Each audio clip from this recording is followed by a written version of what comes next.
Hello and welcome to Somewhere on Earth with me, Angelica Mari, which this week comes from Lisbon.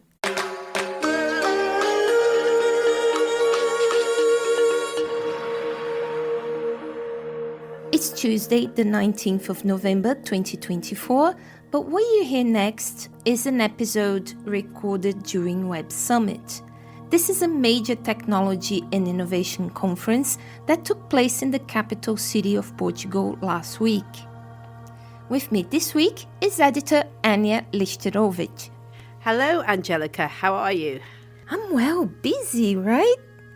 Yeah, it's really busy here. Quite a few people.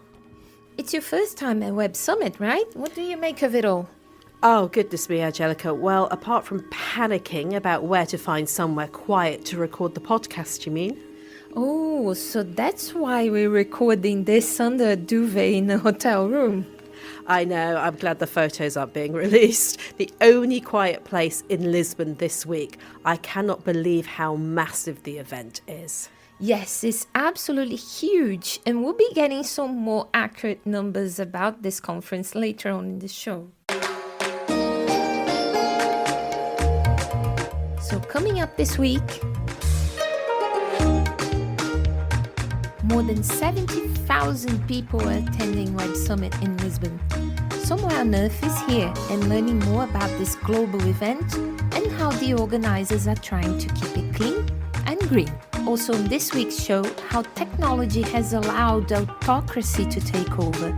Can it now be used to bring democracy back? That's all right here on the Somewhere on Earth podcast.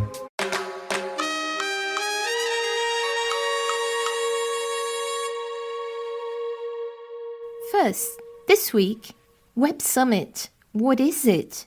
And why have so many people come to Lisbon from all over the world?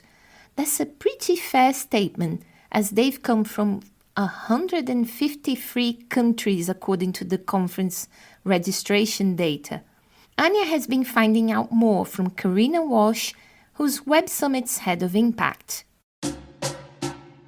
We are bringing together over 71,000 attendees from all over the world to come to Lisbon for a couple of days in November.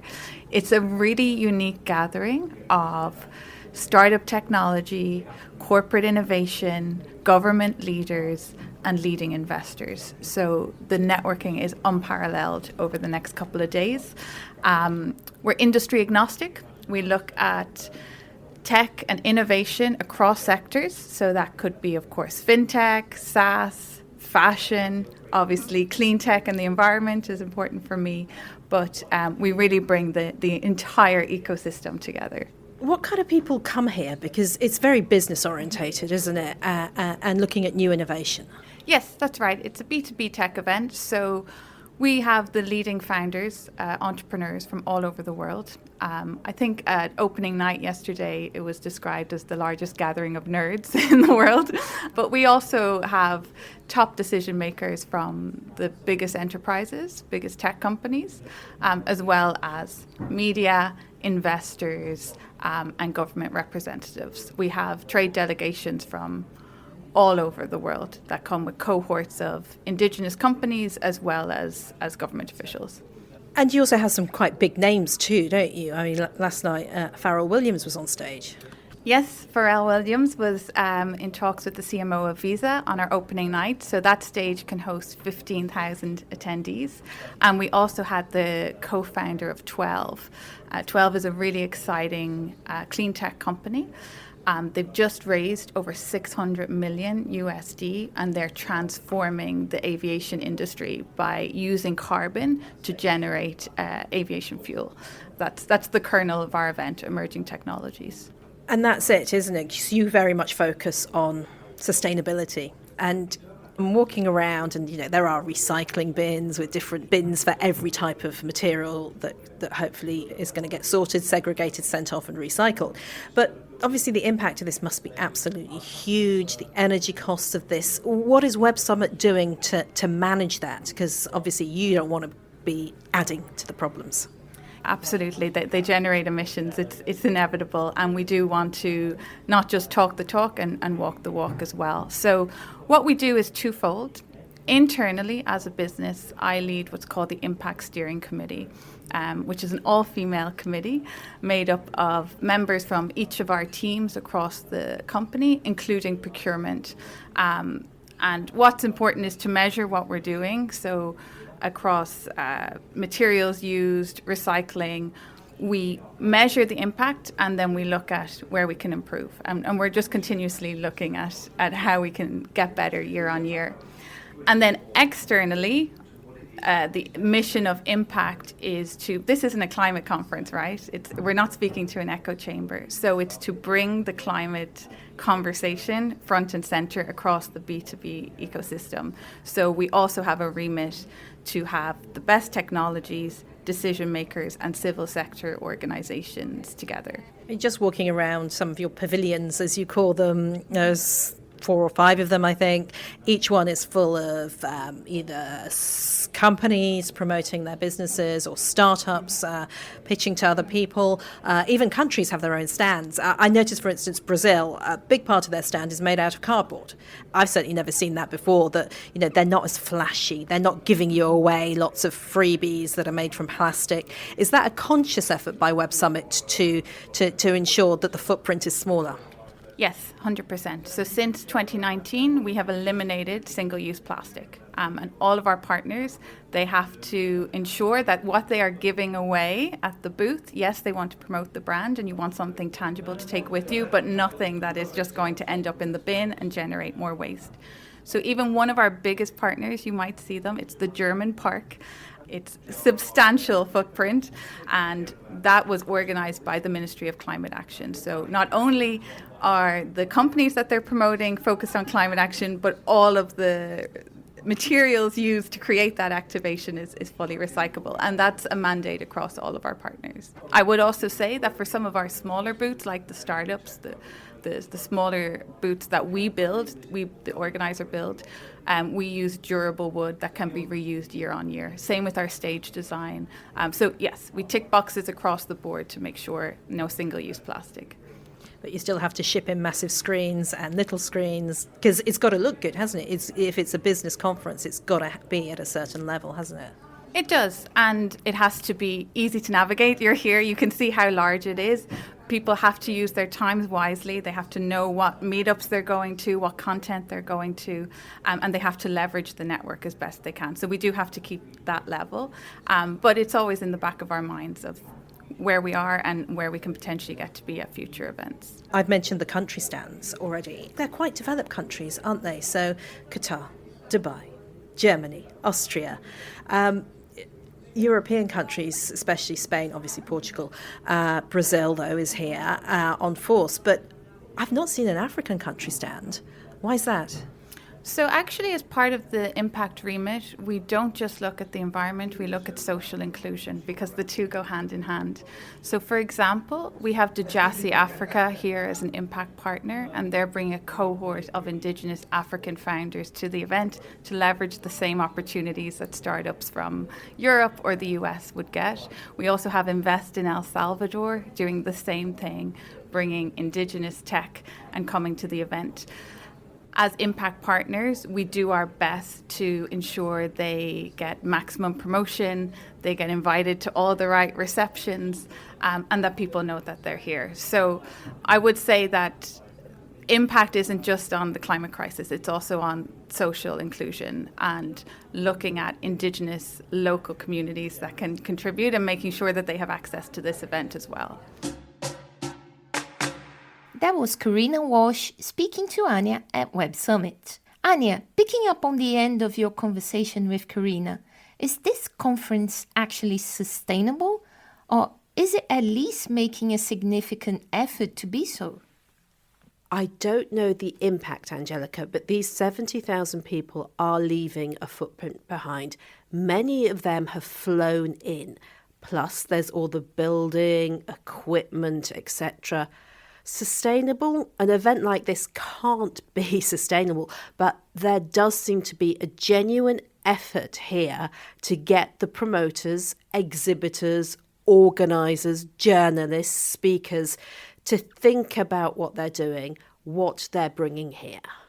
Now, I may not come home with a 2-year supply of pens or reusable bags that will last me a lifetime like I used to from other conferences, but there is some fascinating green tech and clean tech that is being discussed here and showcased. Still in the early stages of development, I approached a few startups who weren't willing to talk to us yet. But if they get the investment they need, they will come on the show, they've promised. So listen to this space. That's really interesting. Ania, thank you.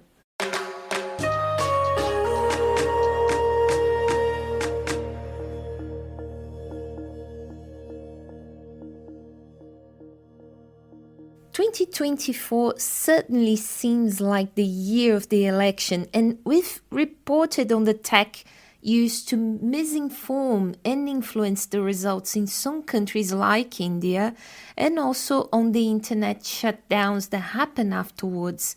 Just 2 weeks ago, we spoke about the mobile internet shutdowns in Mozambique. Venezuela is another country that's facing an autocracy, as democracy has been ignored there. Leopoldo Lopez, opposition leader, political activist, and former prisoner, is at Web Summit, and I asked him how we had got to the point where there were more autocracies in the world than democracies. Well, there are many things that I think came into play, but I believe that at one point democracy stopped delivering to the people in their priorities, and that, with a combination of this new fragmentation of information, led to a profound distrust in democracy. So more people, I think, were willing to support and not be active when there were autocratic tendencies sprawling all over the world. The second condition, which might be even a stronger explanation, is that the mighty autocratic countries, primarily China, Iran, and Russia, work together and they collaborate in order to block the promotion and the expansion of democracy. And they say this openly. 20 years before the invasion of Ukraine, Xi Jinping from China and Putin met and they published a statement. Part of that statement said that they will join efforts to confront, undermine, and dissolve what they call the color revolutions. The color revolutions are the revolutions, the movements for freedom and democracy. During the 20th century, we're talking about the Czech Republic, Poland, and many other Eastern European countries. Many of the movements that took place in the 1990s, the 1980s, Tiananmen and others, they are all called the colored revolutions. And these are freedom movements, democracy movements, and they have this transition to democracy as a common threat, and they use diplomatic power, financial resources, technology, and even military power to block democracy from happening. Social media is a big part of this discussion, right? Because autocratic governments are very well versed in how to use social media to their advantage. So, and they also using technology increasingly to surveil, to control citizens. So how can democratic movements counteract these efforts? Well, it's as you say, social media has become a space that it's more and more fragmented. Let me give you a comparison. 10 years ago, when we called for protests in Venezuela, the social media landscape was very open and democratic. I was censored from going to TV, to radio. I couldn't go, but the social media was an alternative. Today, that is not true. In Venezuela or in many other countries, social media is manipulated by autocrats. They have bots trolls, they use publicity, they manipulate, they use the tactics of propaganda. The tactics of propaganda is not just the tactics of the technology, but of the psychology.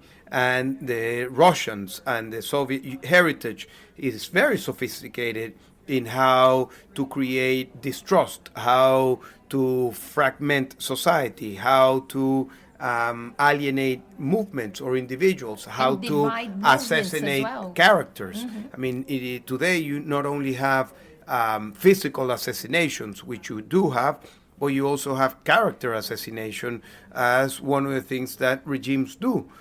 So this is all part of the same landscape in which we are fighting against autocratic tendencies. When you were discussing promising technologies just now, you mentioned good internet access as a basic technology, and that's quite right. So how can democracies protect internet access globally when even some democratic countries are implementing stricter content controls? I think that there needs to be a movement even beyond governments to promote free and uncensored access to internet.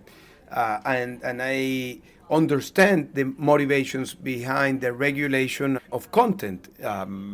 But the consequences of giving governments the key to regulate the internet without control, without checks, and without balances will lead to shutting down the possibility of internet being the medium for communication. I think that free and uncensored access to internet should be considered as a human right, because if you don't have access to free and uncensored internet, you are in a very different position from someone that does have it. I mean, you're in a completely different starting position or developing position if you have or not access to internet. So the technology is there, but what stands in the way is not technology, but it's regulation.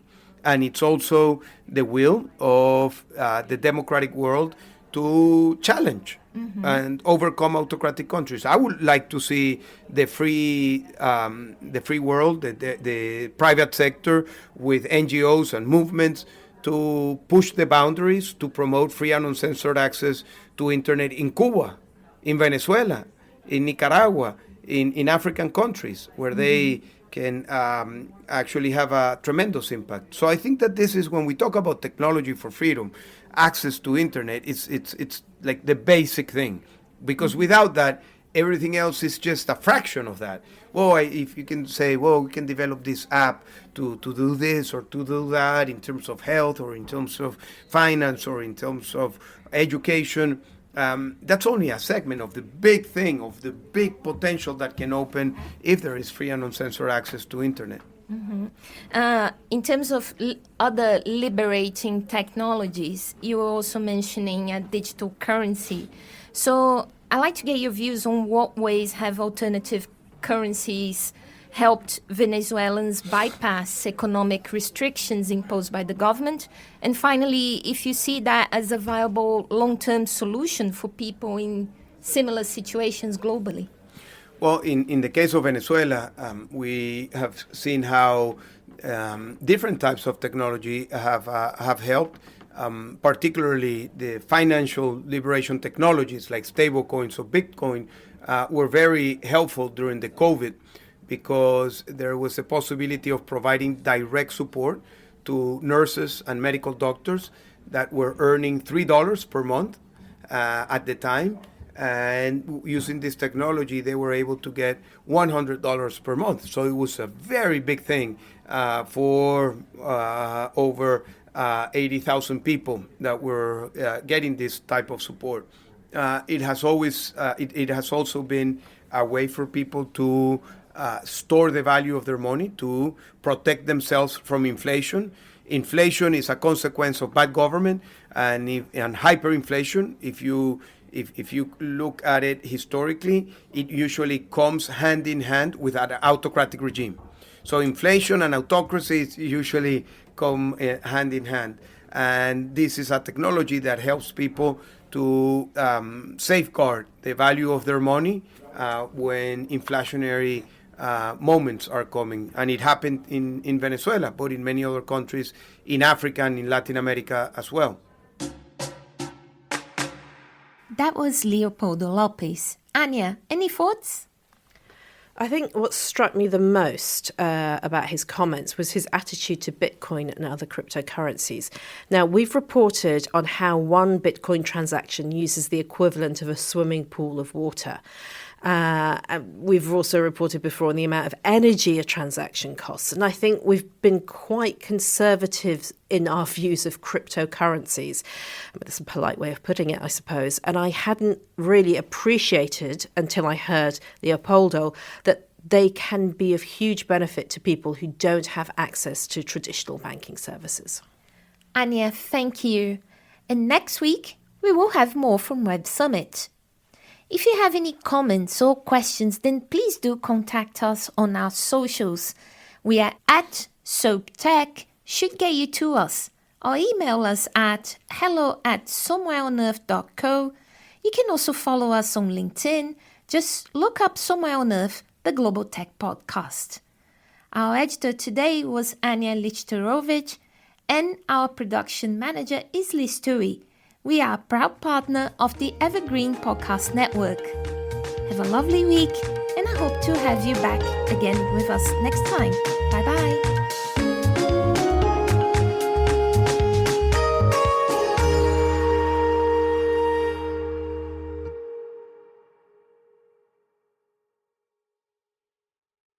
Hi, everyone. It's Michael Calore, Director of Consumer Tech and Culture at Wired, here with my colleagues, senior writer Lauren Good. Hello. And Wired contributor Zoe Schiffer. Hey, everyone.